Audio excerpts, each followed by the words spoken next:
Japan நாட்டில் உள்ள ரொம்பவும் ஆச்சரியமான விஷயங்களை பற்றி தான் எந்த ஒரு வீடியோவில் நம்ம பார்க்க போகிறோம். இதெல்லாம் பார்த்து நீங்கள் ஆச்சரியப்பட்டீங்கன்னா இந்த வீடியோக்கு நீங்கள் லைக் மட்டும் பண்ணால் போதும். ஜப்பானில் கிறிஸ்மஸ் டைமில் மட்டும் வெளிவர எந்த ஒரு கொக்கோ கோலாவில் ரொம்பவும் சூப்பரான ஒரு விஷயம் இருக்குது. இந்த கொக்கோ கோலாவில் உள்ள லேபிள் ஸ்டிக்கர் இப்படி ஓப்பன் பண்ணிவிட்டு அப்புறமா வெள்ளை கலரில் இருக்கிற அந்த ஒரு இடத்துல நீங்கள் அப்படி இழுத்தீங்கன்னா அது அப்படியே ரிப்பன் மாதிரி மாறிடுமா. அது மட்டும் இல்லாமல் பின்னாடி அந்த வெள்ளை கலர் ஸ்டிக்கரில் கொக்கோ கோலான்னு போட்டு ஏதோ எழுதியும் இருக்குமாங்க. நம்ம நாட்டிலே இப்போல்லாம் பார்த்தீங்கன்னா காப்பியில் அந்த ஹார்டின் மாதிரிலாம் போட்டு தராங்க. ஆனால் ஜப்பான் இன்னும் அட்வான்ஸ்டாக போய் காப்பியில் நம்ம கேட்குற பிடிச்ச ஃபேஸையும் வரைஞ்சி தருவாங்களாம்.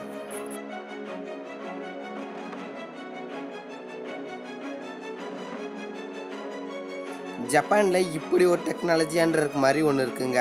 அதாவது நம்ம ஹேண்ட் வாஷ் பண்ணுறப்ப நம்ம ஃபோனை பக்கத்தில் இருக்கிற ஒரு சின்ன ஸ்டாண்டில் அப்படியே வச்சிங்கன்னா யூவி ரே ப்ரொடெக்ஷன் மூலமாக அந்த ஒரு ஃபோனும் க்ளீன் செஞ்சு தரப்படுமா. அதாவது இந்த ஃபோனில் தான் அதிக கிருமிகள் இருக்கும் நம்ம கை மூலமாக, அதனால் அந்த ஃபோனும் சுத்தம் செஞ்சு தரப்படுமா. ஜப்பானில் க்ளீனிங்கும் செம்மையாக தான் இருக்கும்னு வாங்க. இங்கே பாருங்கள் கெச்சப்பை எப்படி எடுக்கிறாங்கன்னு. ஜப்பானும் பார்த்தீங்கன்னா உலகத்தில் அதிக மக்கள் தொகை கொண்ட ஒரு நாடாக தாங்க இருக்குது. ஆனால் அப்படிப்பட்ட மக்கள் தொகை அதிகமாக இருக்கிற நாட்டில் லைனில் எப்படி நிற்கிறாங்க, எப்படி இடிச்சிக்காமல் சண்டை போட்டுக்காமல் போகிறாங்க, அதை இந்த ஒரு வீடியோவில் பாருங்களேன். ஜப்பானில் உள்ள டாக்ஸியின் செலெக்ஷன் முறையை பார்த்தீங்களாங்க. ஒரு டாக்ஸி போன பிறகு அடுத்தடுத்த டாக்ஸி அந்த காலத்தில் நிற்கணும். அப்புறமா தான் அடுத்தடுத்த டாக்ஸி மூவ் ஆகிட்டு வந்துக்கிட்டு இருக்குமா. அவங்களுக்கு ஸ்லாட் நம்பரும் அங்கே கொடுத்து வச்சுருக்காங்க. ஜப்பானோட நியூஸ் பேப்பரோட ஒரு ஷார்ட்ஸ் தாங்க இது. ஃபுல்லாக ஸ்கை ப்ளூவாக இருக்குது. இதை எடுத்து வெயிலில் வச்சா அப்படியே ரெயின்போ கலரில் மாறிடுதான். ஜப்பானில் மட்டும் தான் அந்த பேக்கெட்டில் உள்ள சைஸில் உள்ள ஒரு சாக்லேட்டோ இருக்கட்டும், இல்லைன்னா ஸ்நாக்ஸோ சிப்ஸோ இருக்கட்டும், அதே சைஸ் மற்றும் அதே ஷேப்பில் இருக்குமா. அவங்கள ஏமாற்ற மாட்டாங்களாம். சின்னதாக இருக்குன்னா சின்னதாக இருக்குமா, பெருசாக இருக்குன்னா பெருசாக இருக்குமா. ஜப்பானில் ரோட்டில் இது மாதிரி நிறைய வண்டிங்க போயிட்டு இருந்து ஒரு குழந்தை கிராஸ் பண்ணணுன்னா அந்த குழந்தை கையை எடுத்து தூக்கினாலே போதுமா.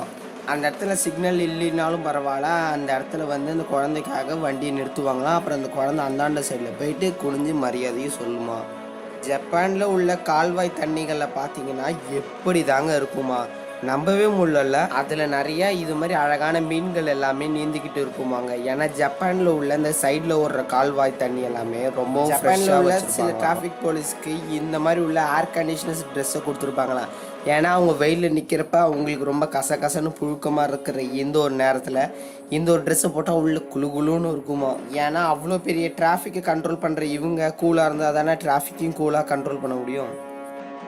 நம்மளோட லக்கேஜ்லாம் எங்கேயாவது வந்தால் எப்படி இருக்கும். ஆனால் ஜப்பானில் எப்படி அதை அழகாக வாங்கி தராங்க பார்த்தீங்களாங்க. இந்த லக்கேஜை பத்திரமா பிடிக்கிறதுக்காகவே ஒரு ஆளை அங்கே அப்பாயின்மெண்ட் பண்ணி உட்கார வச்சுருக்காங்க. ஜப்பானில் எப்படி ஒரு அட்வான்ஸ் டெக்னாலஜியில் சமைக்கிறாங்க பாருங்கள். எந்த ஒரு யாராவது பட்டன் தட்டினோடனே சர்ருன்னு போய் அந்த இடத்துல குக் ஆகிடும். இந்த ஒரு நான்வெஜ் ஐட்டம் பார்த்தீங்கன்னா டக்குன்னு அங்கே இருக்கிற மாவில் போய் விழுந்து, அப்புறம் உப்பு மசாலா எண்ணெயில் எல்லாமே கொஞ்சம் கொஞ்சம் பட்டு கடைசியில் அந்த தீயில பட்டு சும்மா சவக்குன்னு எரிஞ்சு ஃபயர் ஆகி அங்கே ஒரு பிளேட்டில் போய் விழுந்துருமா. இதை சாப்பிட்டவங்க 2 பேருமே நைஸ்ன்னு தான் சொல்லியிருக்காங்க. நல்லா இருந்திருக்கு. ஜப்பானில் உள்ள ரொம்பவும் ஃபேமஸான ரூட்டில் வர எவ்வளோ கூட்டம் பார்த்தீங்களாங்க. அந்த இடத்துலையும் மக்கள் எவ்வளோ போயிட்டு வந்துக்கிட்டு இருக்காங்கன்னு பார்த்தீங்களா. இந்த ஜப்பான் ரூட்டில் பார்த்தீங்கன்னா டிராஃபிக் ஜாம் நடக்கிறது ரொம்ப ரொம்ப ரேருன்னு தான் எந்த ஒரு சர்வேல போட்டிருக்கு. இந்த ரூட்லேருந்து கிட்டத்தட்ட 5 வழியாக பிரிஞ்சு போகிறதுக்கான வழி இருக்குது. எல்லாரும் அந்த ஒயிட் லைனை வச்சு தான் கிராஸ் பண்ணி போயிட்டுருக்காங்க. இங்கே ஒரு பையன் என்ன பண்ணுறான்னு பாருங்கள். இந்த மாதிரி சிவிங்கம் எடுக்கிறதுக்கு இவனுக்கு ரொம்ப கஷ்டமாக இருக்குது. அதனால் இந்த ஒரு கம் பாட்டில்னு சொல்லி ஒன்று ஜப்பானில் இன்ட்ரடியூஸ் ஆகிருக்கு.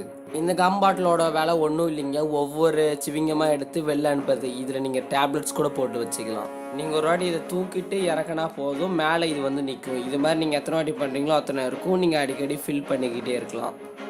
ஜப்பானில் உள்ள ரொம்ப ஃபேமஸான பாரம்பரியமான ஒரு கிராமத்தில் தீ பிடிச்சிடக்கூடாதுன்னு பண்ணுற இந்த ஒரு சர்வீஸ் பார்த்தீங்கன்னா ரொம்பவும் ஆச்சரியப்படுவீங்க. ஏன்னா இந்த ஒரு கிராமத்தை அவங்க ரொம்பவும் பத்திரமா பார்த்துக்கணுமா. அதனால ஃபயர் சர்வீஸை இப்படி சுற்றி எல்லா இடத்துலையும் வச்சுருக்காங்க. ஓகே விவர்ஸ், இன்னைக்கான வீடியோ முடிஞ்சிச்சு. இந்த வீடியோ பற்றி லைக் பண்ணுங்கள், ஷேர் பண்ணுங்கள், மறக்காம சேனலை சப்ஸ்கிரைப் பண்ணுங்கள். டாட்டா.